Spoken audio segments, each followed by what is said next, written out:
So when news first broke that Salt Typhoon, a hacking group tied to the Chinese Ministry of State Security, had successfully broken into the networks of multiple US telecommunications firms, stolen data from the phones of JD Vance and Donald Trump, and stolen a bunch of geolocation data from high-level VIPs in the Washington, D.C. area, it was very much a warning sign to the policymaking community, and one of the first questions they had was, how long until we can get these guys out of our network? Well, that question was the subject of a really deep dive story that I published this week, where I spoke to members of the intelligence community, threat hunters, telecommunications executives, cybersecurity experts, to really get a handle on why everyone from the Biden administration to prominent members of Congress and technology experts were suggesting that we may never fully be able to kick Salt Typhoon. And what I found was a variety of contributing factors, including decades of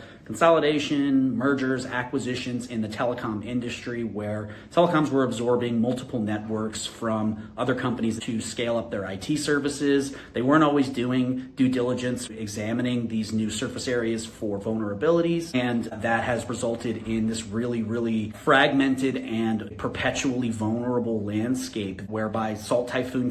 can get into a network, they can get kicked out, Verizon or AT&T or whatever can find them, they can close off, they can patch the vulnerability, but really this group can just leverage any number of existing vulnerabilities that are in telecom infrastructure. They've also done a really great job of taking advantage of flaws in identity management, the ability to manage identities and authenticate at such a large organization is something that Mudge, the former hacker turned Twitter CISO, warned about in his whistleblower testimony. And we also saw exploitation of edge devices that are really about helping these Chinese hackers blend in with normal US traffic and be able to ride on that trusted US user status, which helps them hide from telecommunications firms and the government.